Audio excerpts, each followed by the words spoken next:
Hello and welcome to Rockin' the Love. I'm Robyn. And I'm Gil. And we're really happy you're here with us today, this last Wednesday of July. The year's half over. More than half over. Okay. Yeah, we're cooking through it. Yeah, so it's been a busy month, but it seems, I don't know, does time seem like it's going fast or slow for you? It's compressed, very compressed. A lot happening in a very short period of time.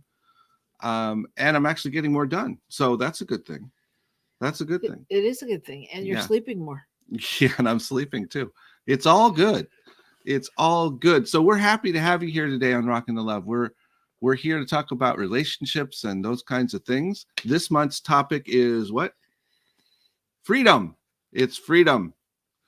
And today, what are we talking about? We are talking about finding your authentic voice. Authentic voices, the pathway to freedom. Absolutely. So it's an opportunity to really look at what it means to be authentic. And we hear that a lot. What does it mean to be authentic or be authentic? What does that mean? Well, for me, it's a lot about being honest with myself. There's the rub. Yeah, that's the rub. That is the rub. Being honest with myself is kind of tough sometimes, but that's what it's about. And it's also learning through that honesty to be able to listen and hear others in their honesty, even when it's hard, even when it's not comfortable. Yeah. I agree. And I think for me, it's also not putting on an air, not being one way when I'm with somebody that I know I should act one way with and thinking I should act another way with another person to fit in. And it's really about finding what resonates authentically for me and who I am and being able to be proud of that and being able to share that or not being ashamed of that. It's complicated because we kind of grow up in a world where that's not always what we're taught. We're taught we have to do certain things to fit in. Oh yeah. We're taught we're supposed to, go to college, or we're supposed to always be with a certain group, and that may not be who we really are, what we really want. And we have to show up with certain clothes on and all of those things. And I think one of the things for me that's happened just really over the last few months is I really felt like I could step into being who I am in a different way. And I think that's got to do with realizing that,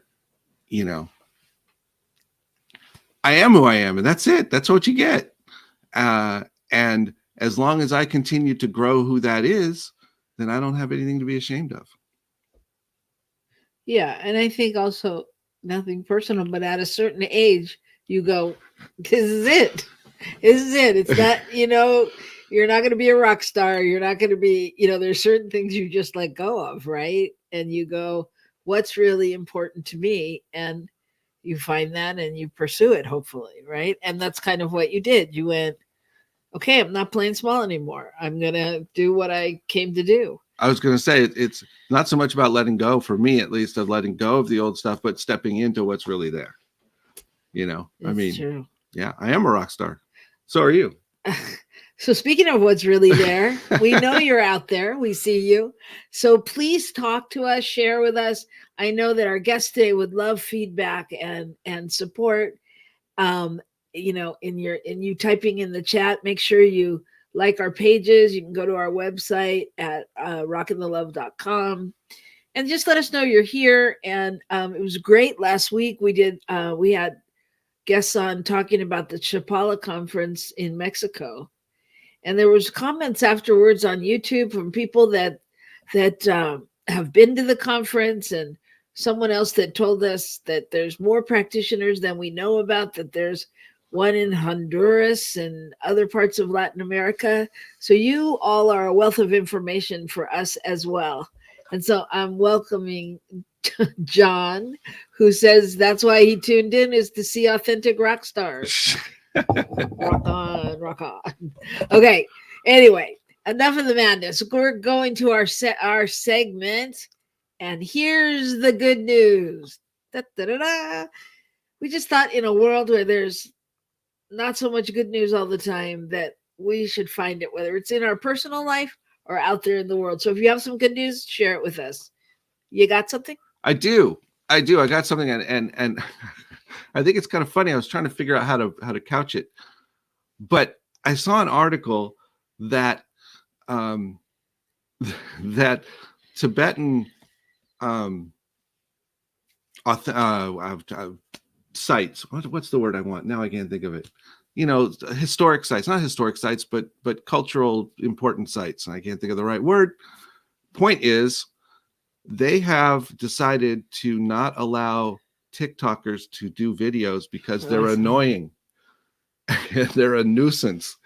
And on their monuments. And I was thinking to myself, on the one hand, it's like, oh, that's pushing people away. But it was like, sometimes it's required to establish some kind of boundaries. And I just thought it was funny that something so popular that they're like, no, we got to stop this. We got to do something different. So that's great. Yeah. That's great. Good news. To not go along with the flow, if it's sacred to them and that isn't, and TikTok isn't, then, why not, Okay. So what good news do you have?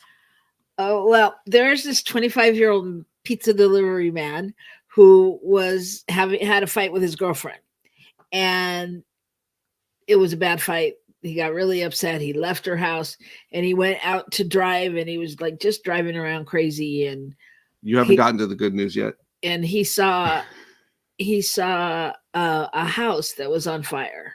Oh, wow. And so he jumped out of his car and decided he had to go in. He went in. He woke up a family friend that was staying there, and got four kids out of there, and checked around all the bedrooms up top and made sure no one was there, and went out, and it was in flames. It was engulfed. It was bad. I mean, and black smoke, all of it. And as he was going out of the window, he heard another cry, and it was a little 6-year-old girl downstairs. And he took his t-shirt off, put it in his mouth, went downstairs, got the girl, got her out unharmed, rescued 5 people. Wow. And he said when he heard the little girl cry, he knew that was why he was there, was to save her. Got her out, and he's doing okay. He had 1st-degree burns and all of that, but he was, honored as a hero of the city and rewarded $500,000 and blah, blah, blah. But more than that, come on. I mean, what a heroic, selfless, I don't know, gets me all weepy. There's just to think that there's people out there like that still. Yeah, there's something in that about how we feel about other people, how we're willing to step in and really love other people without any kind of boundary on it. Sometimes that unconditional love is, I am willing to risk whatever to love you. And even in a sense with people you don't know, there is still love. That is still connection. It's all relationship, and it's all important. Well, and I have to believe it's not even right and wrong thing, right? Because who's to say? I mean, for some people that wouldn't be possible to rush into a burning building and save people, and come out unharmed. But I have to believe that this man was listening. He was listening to what he was to do, and he did it and jumped out of the car and let go of the fight with his girlfriend and let go of anything else that was happening in that moment. And that's just really courageous. And I think it plays right into our theme today, because I think it's really courageous to stand in your authentic voice and your authentic calling, I do. I agree with you 100%. And it was courageous this week that our producer got his master's in consciousness studies from Holmes Institute and had a big graduation at the INTA conference. So Congratulations. It comes in all different ways, but those are some great, great things. So I don't want to take a lot of time because you're going to love our guest, and I'm so glad that they're here. So we're going to take a commercial break, and we'll come right back. We're going to come back with authentic voices, and you'll get to meet all of them that are able to join us today. Stay tuned. Call your friends on the break and tell them to tune in. And you're going to see some good stuff today. And we'll see you right back here on New Thought Media Network.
Thank you, Center for Spiritual Living Denver, for your continued support.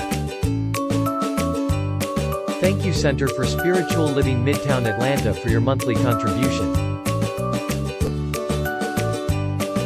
Thank you, Center for Spiritual Living North Jersey, for your monthly contribution. And please help us welcome Om Center for Spiritual Living in La Mesa, California. Thank you for your monthly donation. Thank you, Center for Spiritual Living Seattle, for your most generous donation. And a special thanks to Hefferlin Foundation for your generous technology grant.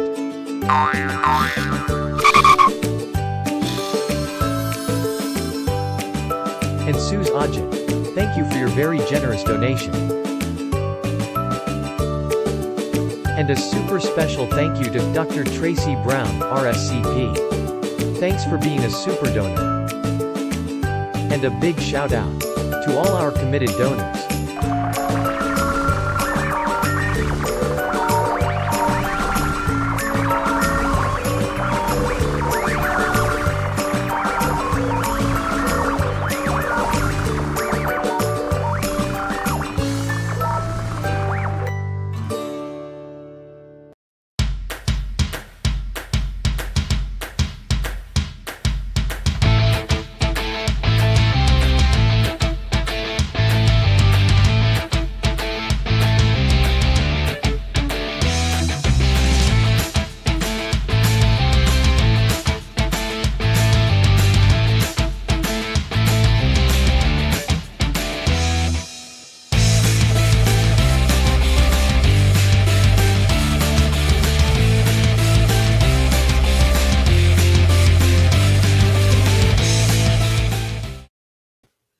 Welcome back. Welcome back. I'm Robyn. And I'm Gil. And this is Rockin' the Love.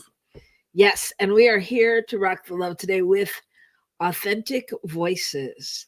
This is a beautiful group of people that come to us from Centers for Spiritual Living in Sacramento and that have spent their time creating and speaking out about equality and justice and diversity. And I'm going to let their work and themselves tell you more. I'm going to just introduce Ayana Kavuri, who is the director of Authentic Voices and founding member.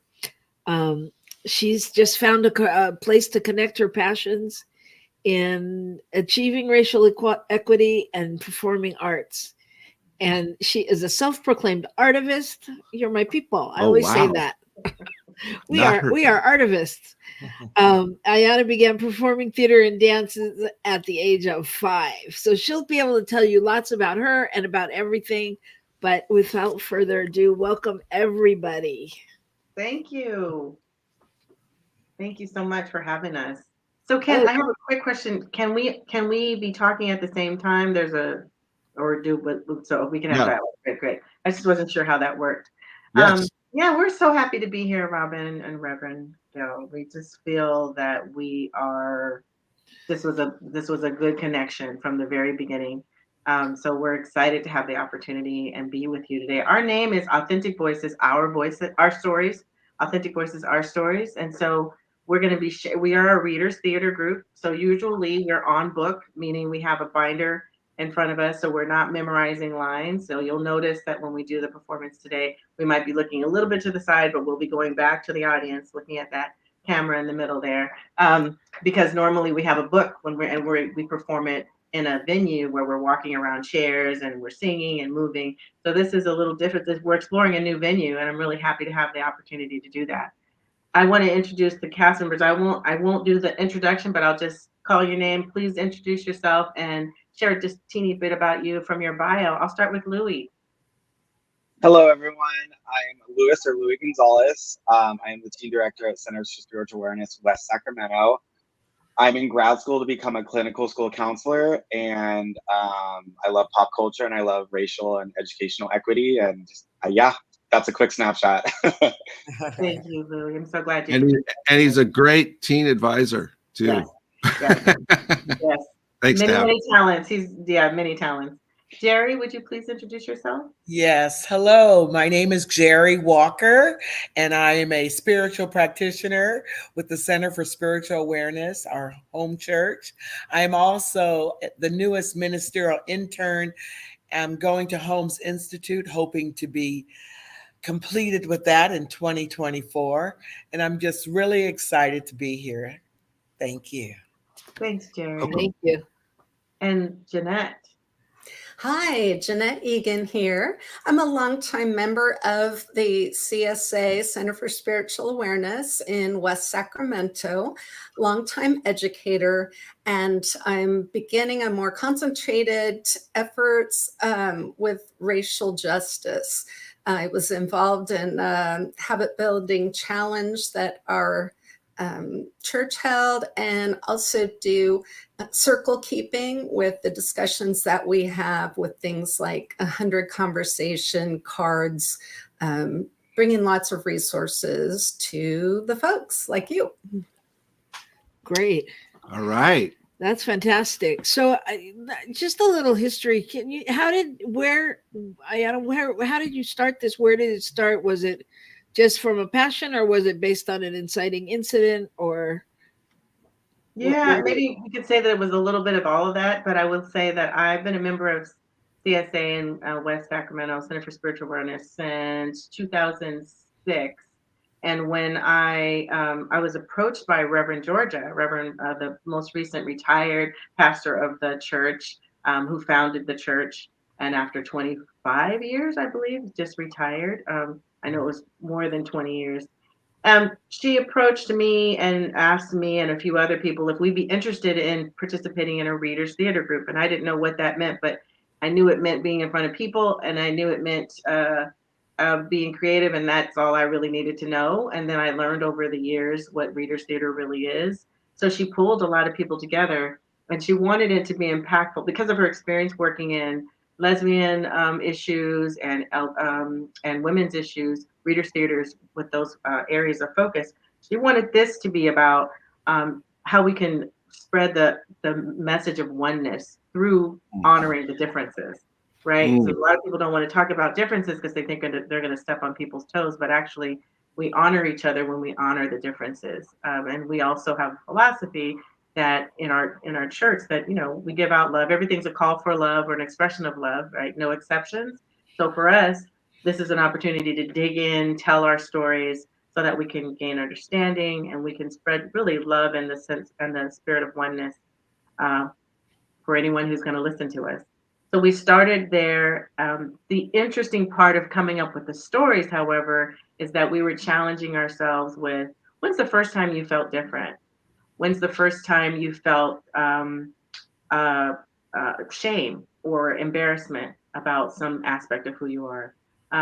When is the first time that you felt that you were in a group of people that were similar to you, or that you had a teacher that was from the same background of you? And that started us digging into the stories. We did a lot of free write, a lot of discussions. We were a diverse group that came together in age and background, race, sexual orientation, gender identity. All of those things were in the room, and so it was quite a challenge to be open to the stories that people had. And I mean, there were issues of, well, we're going to talk about some of the BIPOC participants felt that they could easily draw up experiences of being racism or ism against them. And then the white participants were saying, I don't know. I don't even know if I've ever been around, if I've ever felt racist thoughts, or if I've ever been in a situation where I was, persecuted in any way because of who I am. So all of those social realities came into play very, very quickly, like really quick. We were right there. And we had to figure out, how are we going to work together? How are we going to keep this love going? And it became very apparent that we had to just keep talking, keep sharing, keep feeling, keep expressing. Don't shut down, because when you shut down, then you shut down the possibility, right? So we kept staying open. And over the years, we've now had many people come and go through in our group. We are a group of 8 people. We have more people than who could show up today, but we have a core group of 8 people, and we are still expanding our stories.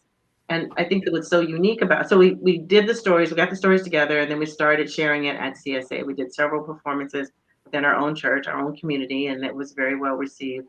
And we started moving outward. I think the intention was to try to go to all of the churches within our religious group, and all over the place. And so we did a few, and then it started slowing down. I think sometimes the leaders of the church were like, we don't have any of those issues here. We are all getting along, and there's no racism here, or there would just be fear about bringing the topic to the community and having the community have some type of reaction. But what we try to do is do the show. Though it's always 1 hour. We do the show, and then we stick around, and we ask people to ask us questions. Any question is okay. All the questions are okay. The feelings of discomfort, or feeling disrupted, or feeling pain. I mean, sometimes people just say, this was extremely painful, but I'm so glad it came, or this is going to help me to understand these people that I work with a little bit better, and maybe I'll ask them a question. Or it's got to be really validating as well for some people, that I heard part of my story. I think so. Yeah. Anyone else want to jump in? I mean, I don't want to. The stories are for the people. Yeah. I think it's so important also, though, that, the part of the work is creating that safe space for people to be able to feel like they can ask questions, and to, even if they don't speak up, to like really have left with going, oh my God, they're my people, or somebody understands me. And it's that safe space that's so important, such an important container. I agree. And there's not often that people can find that space in their work, in their personal life, and within their family. Sometimes there is no safe space. So I think we have created a space for people to come and enjoy. And we try not to make it too heavy. You'll notice there's some humor involved in it, even though some of the topics are extremely sensitive and serious. We still try to mix it up. We use song as a way to kind of put an exclamation point on some of our stories. And we are moving around, and we're using fluidity and movement, some kind of somatic aspect to our show by moving in and out of the chairs. So let's jump into it, so that, because I don't want to miss anything. Okay. We can talk afterwards. So let's start with.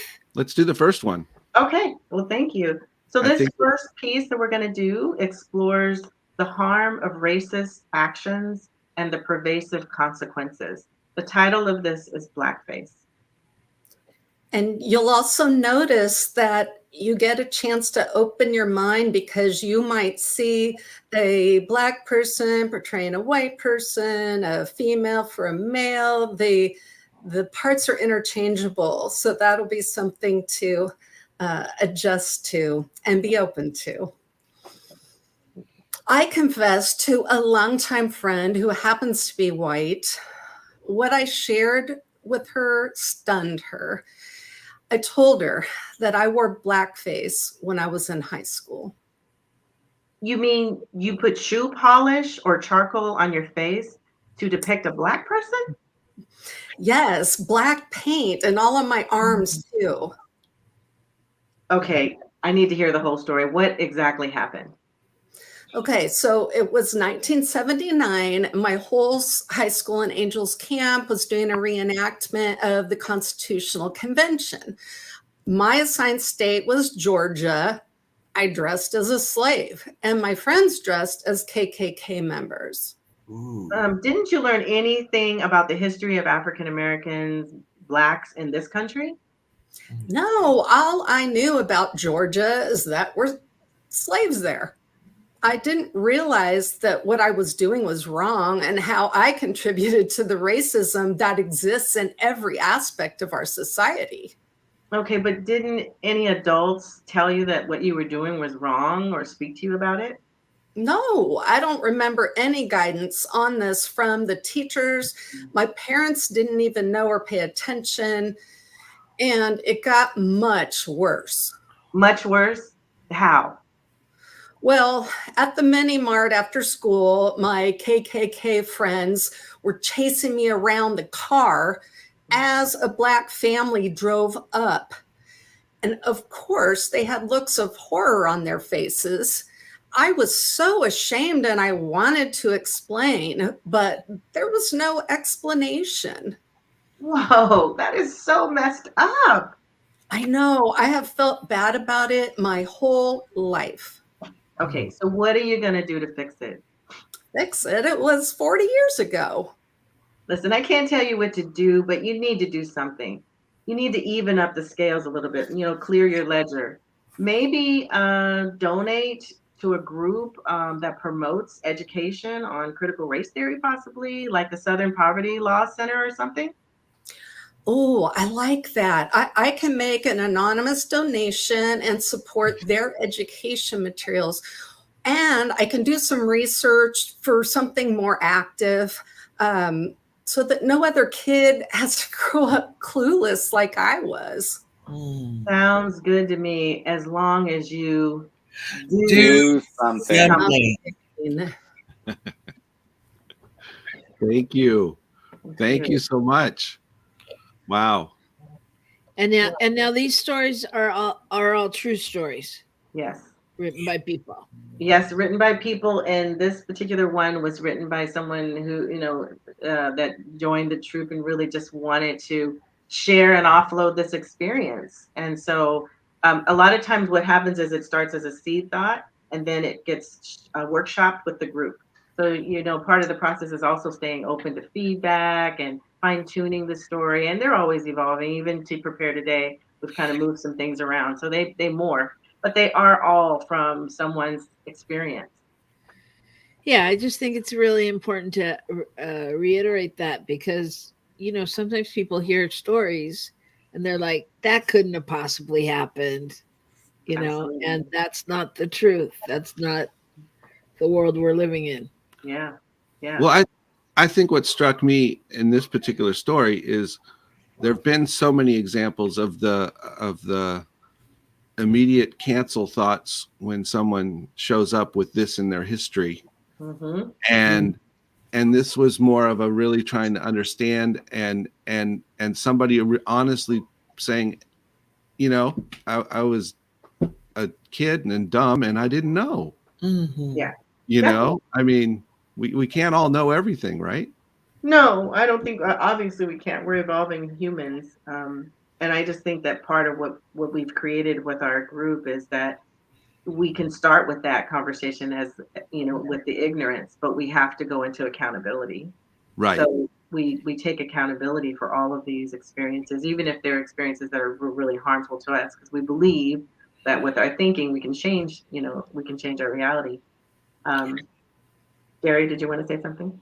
No, I was just agreeing with you, definitely. Yeah.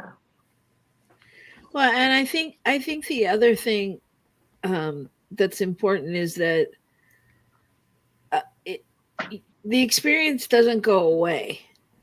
I mean, like the person who brought it to you, I'm gonna guess they were adult, and I mean, those things linger and they stay with people even.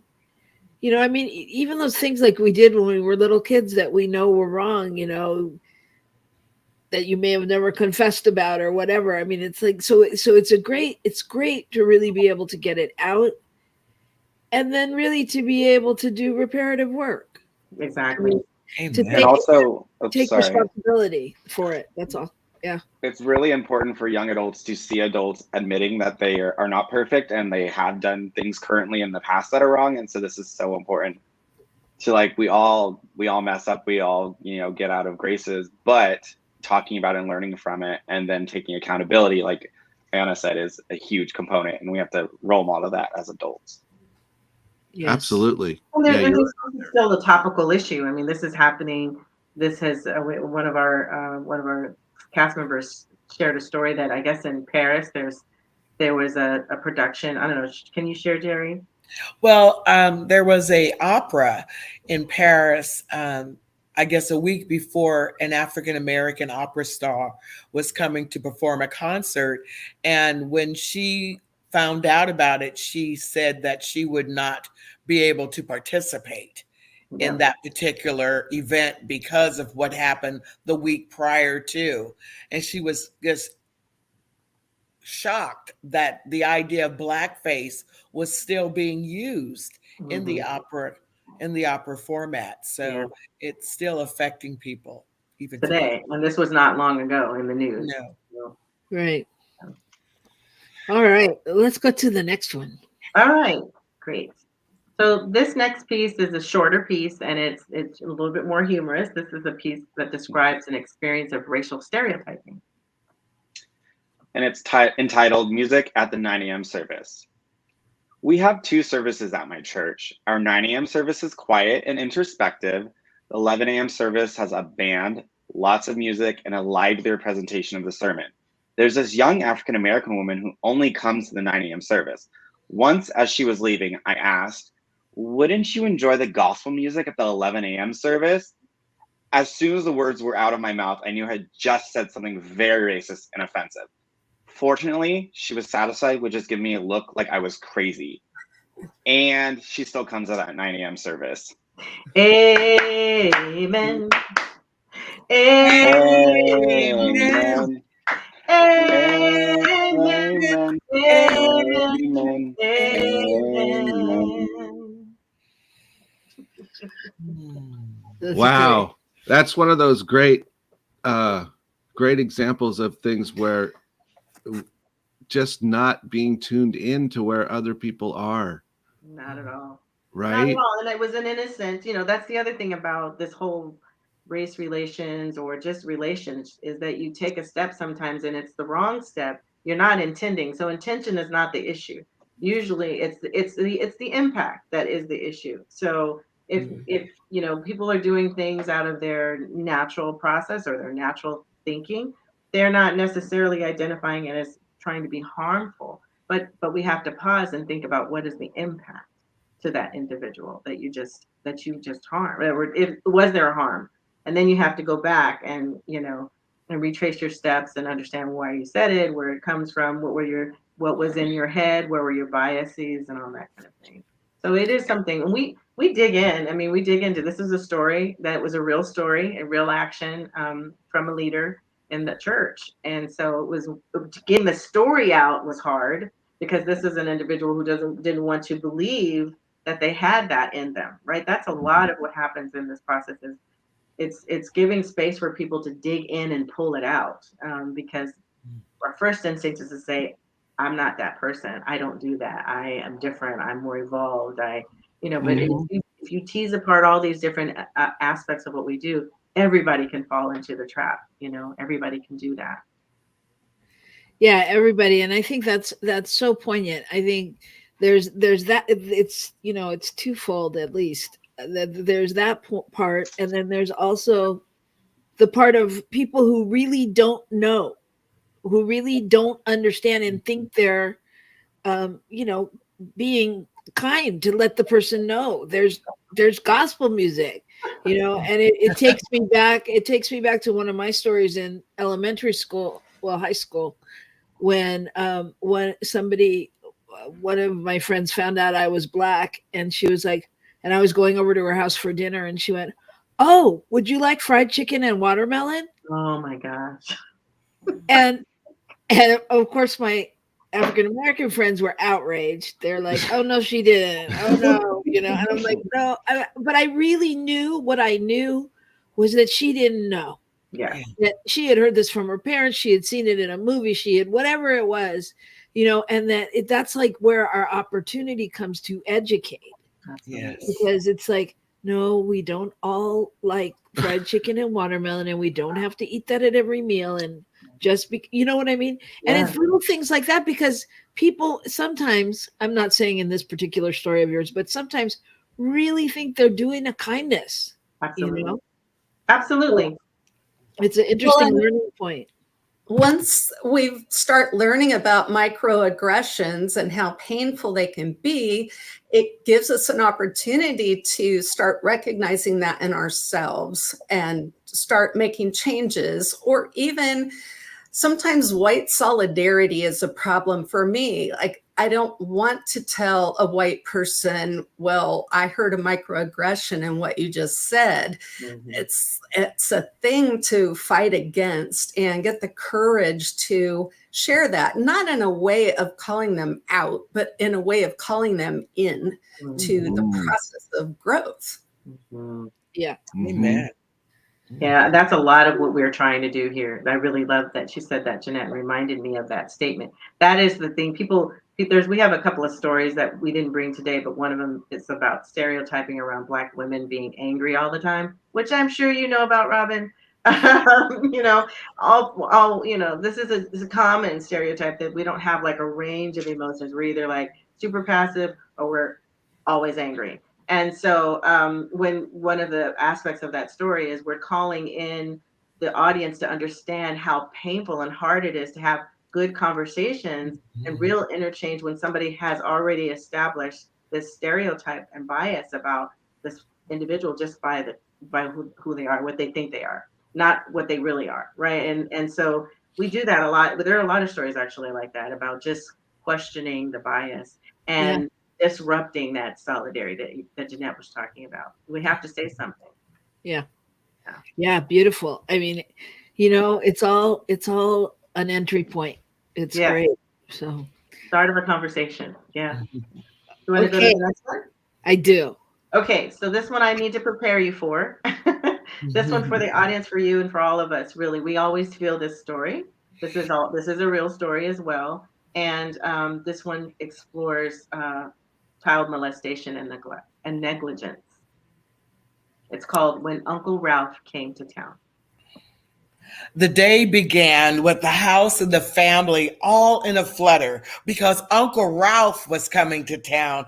Uncle Ralph was coming to town. And Uncle Ralph wasn't really actually my uncle. He was how we say in Black families, my play uncle. He was my parents' good friend. That's who Uncle Ralph was. I remember seeing pictures of him pushing me in my stroller when I was a baby on one of our yearly vacations to Disneyland. But on this particular visit, when Uncle Ralph finished dinner, he proclaimed to my parents, Dot and Ed, tonight I want to sleep with my girls. I thought to myself, does he mean sleep in the bed with me and my sister, Cheryl, with the door closed? I looked at my mother and father, and they both seemed a bit shocked, but they agreed. That night, my mother and father put our two twin beds together, and Uncle Ralph laid in the bed between his two girls as my mother and father shut the door and walked away. The light in the room was off, so I could see my mother and father pacing back and forth in front of the door. I could hear them softly say to each other, Doesn't feel right. what are we doing? As I lay there in the beds with Cheryl and Uncle Ralph, I realized that Uncle Ralph was busy trying to get his hands in between my sister's legs as she squirmed and struggled. I was not understanding what was truly going on, but I knew that my sister needed help. So I began to pinch Uncle Ralph and hit him on his back to try to stop him. But I never screamed, "Stop it!" And neither did my sister. We both tried to fight him off in our own little quiet ways. Finally, the door burst wide open and in rushed our parents. You need to sleep in the other room. Yes, this just does not feel right. Go sleep in the guest room. My father barked at Uncle Ralph. I remember thinking, did this thing really happen to me and my sister? It was the most confusing day in my life. I watched my parents silently push our beds apart and put them back in their original positions. When we got back into our beds, I felt the room had never been disturbed, except it was disturbed. And so were me and Cheryl. Instead of our Uncle Ralph being banished from the house, banished from our lives, he was just in the guest room next to ours. All night, we could hear him whispering ever so softly, Cheryl and Jerry, come in here. Come and see me in my room. I'm all alone in here. I want to talk to you. Don't you want to talk to me?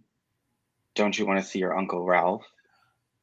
But just like all things with my family, that whole experience was never discussed after that night.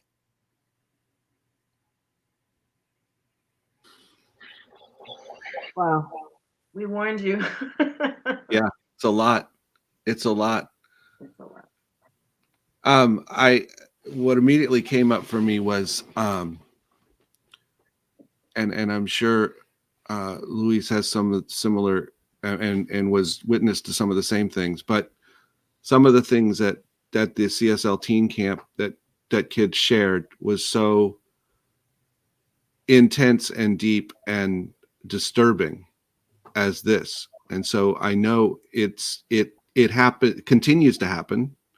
It's, this is not an old story. It's just one story. Mhm. And I think the other piece is how cut off the family was because of their ability to deal with it.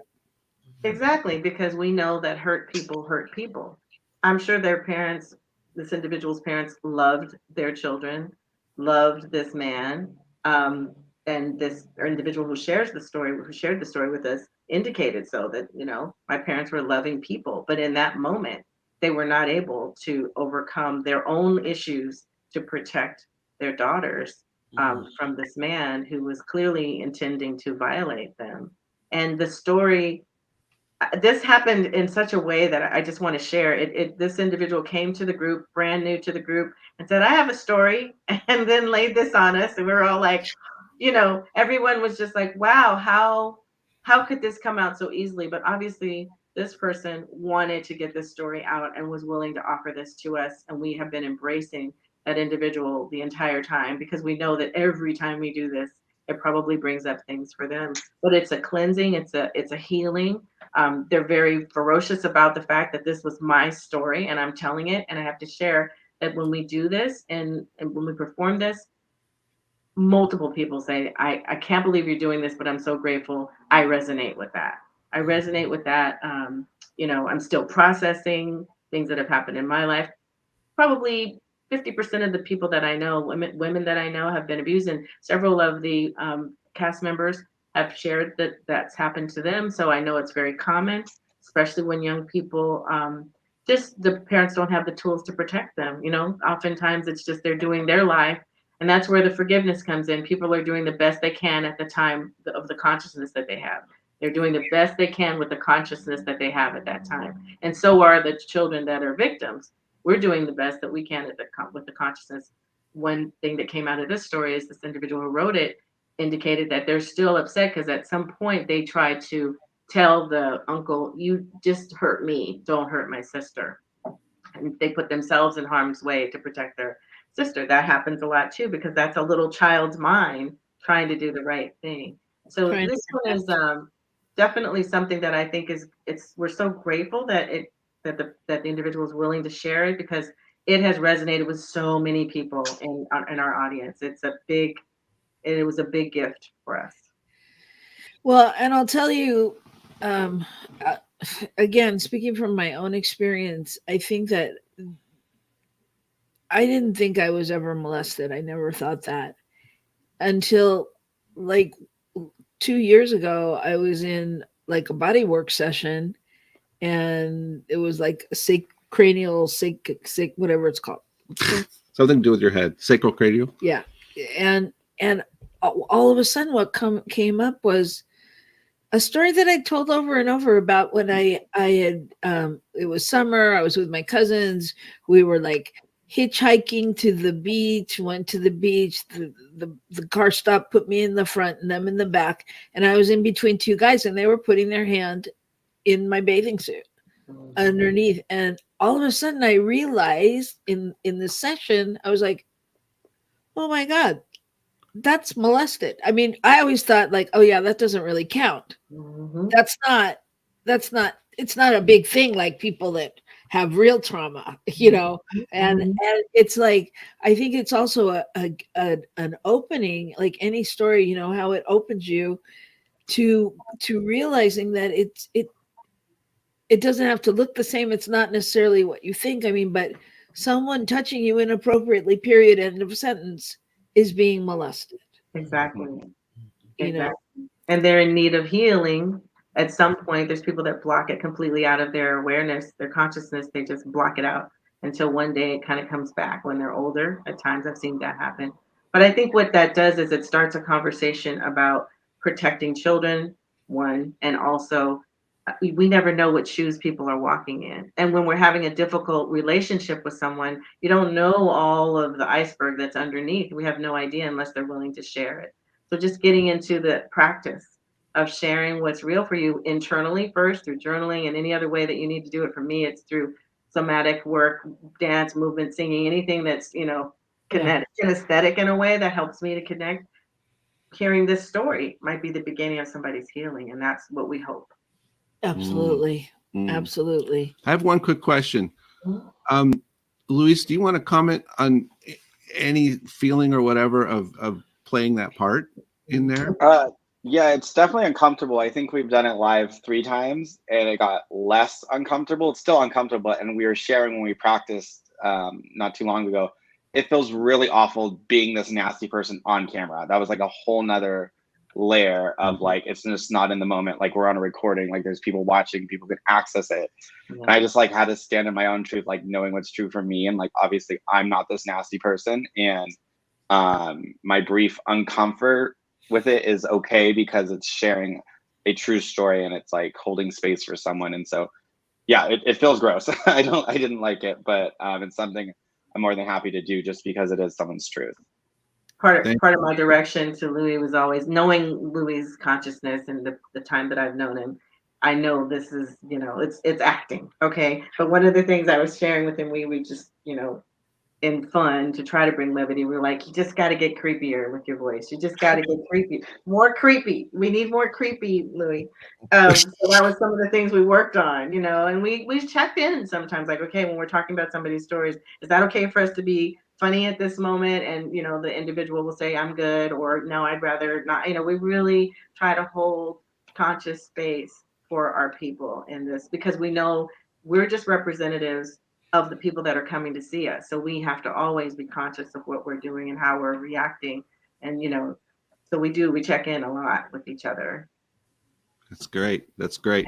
Well, I want to get to this last one for sure. So sure. I would love for you guys to take us through the fourth one you want to share with us. Okay. Thank you so much. Yeah. So this last one that we have is, it's a piece that was written to express feelings when one's gender identity clashes with social gender norms. And the name of it is Why Wasn't I Born a Boy? As I took my shirt off at the pool, Mom said, No, honey, Boys swim without their shirts, not girls. I looked just like them. Why wasn't I born a boy? I was a 4-year-old, but my mom's face clearly said, end of conversation. As I morphed into puberty, girls grew into women, boys grew into men, and my breasts grew in between me and my basketball. When I showed up for my game, my friends would say, What are you doing? You're not in the club anymore. You're not one of us. so there I was, a boyish girl landing in. Tomboyland. It was lonely, but I was okay. I started thinking, I'm attracted to women. I must be a lesbian. But some lesbians seem to like their female body. I didn't feel comfortable with mine. I wanted to have a male body. I felt like a lesbian imposter. One day, while watching TV, a documentary came on about a female transitioning to male. I was riveted. I watched every segment I could find. I told mom about these documentaries, and she had shared she felt just as she felt 30 years ago. Well, I felt the same way as well. After my mom passed away, I realized I was still half living my life. I wasn't being seen for who I really was, and that was increasingly painful. I decided it was time to make a change. I'm gonna make a change for once in my life. It's gonna feel real good. It's gonna make a difference. It's gonna make it right. One spring day after my female to male transition surgery, all alone, I slipped off my shirt and felt the warmth on the sun on my manly chest. I baptized me back to me. Thank you. Thank you. You're welcome. Oh, it's just an honor to have you here and to know that there are people out there doing the work like this. Thank you. It's good work. We're happy to be doing it. Yeah, and I think there if you would like to have them do their presentation at your center or virtually, you can contact them. The number's up on the screen. There's also a website you can go to and have a deeper conversation about it. There's all kinds of possibilities. So yeah, Can I have one more thing, Robyn? absolutely. I just want to share that we don't just leave you with this. Like, we have developed a workshop. We've developed an opportunity for, to take all of that rawness that happens after you come to our show, or that joy or that disruption, and put it into some consciousness raising for the individual. So we are putting together a workshop that we can offer as well as a compendium to our presentation, to the show, because we realize that people need to take this energy somewhere when they've seen this show. They don't just walk out skipping. Well, some people do. Those are special people. Some other people aren't skipping. They're looking for, some type of release or some type of opportunity to kind of make sense of what they're feeling. And so we're going to provide that as an option for people. Yeah. And again, I think it's just such a great entry point for wherever you're at, whatever it leads you to think about, whatever that is. There's so many possibilities. Mm-hmm. And I think, so I would say for a final question, like, what is one thing you would give to somebody who's looking to find their authentic voice, who's really looking to, stand in the truth of who they are? Is there anything you would say? Jeanette. Yeah. I think for me, what this group has been is you get really close with people and they are sharing their stories and it builds trust. So if you can find even one person who is open to this, that community will be built and the support. I think that's really important. Beautiful. Lou, can you, do you want us all to respond to the question, or just one-on-one? Yeah, sure. Sure. I can share. Yeah, As a millennial, we have 1,000 different ways to distract ourselves. Instagram, phones, computers, tablets, everything, and turning those off and sitting with yourself. I'm very fortunate to, I live alone, but I live with myself. And one thing I did is I just check in with myself, and I don't always have to have a TV on. I don't always have to have an audiobook. I don't always have to have podcasts. Like, I talk with myself internally, and I don't know. So like just being calm in yourself and like, you know, centering in with your oneness. It's hard with all these distractions. So as a millennial, I turn everything off sometimes, often. That's Yeah. great. Yeah. That's great. I would say for me, I think my evolution in this work has come from certainly have found a community to be safe in with authentic voices and in my personal life. So I have a space of safety. And I've explored a lot of things that I thought I thought would never come out of my mouth, you know, that were just all in here and I was just never going to talk about them. So that's really important, to find a safe space somewhere. And then I think the other thing is also just, you have to be a little bit courageous. I think that was stated earlier. Just have to be a little bit courageous to try it. You know, take a baby step in trying to come to your own truth. Journaling it, having it written down somewhere where you can close it up and put it away so nobody can find it. That's one step. But then verbalizing it is really, it's going to help you. It's going to free you so that you're living a free, authentic life. Yeah. Terry?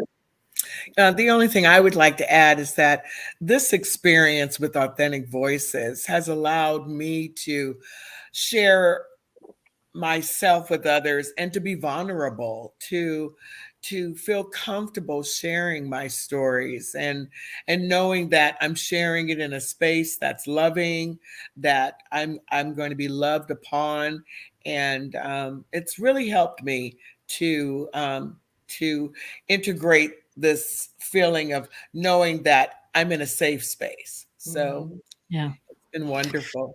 Yeah. So I want to just thank you very much. Thank you, all of you. And I just wanted to comment that I think the one thing that I really appreciate about what you presented is I could feel the compassion for the entire picture from you, and nobody had to feel, you know, necessarily that it was addressed to them in some way.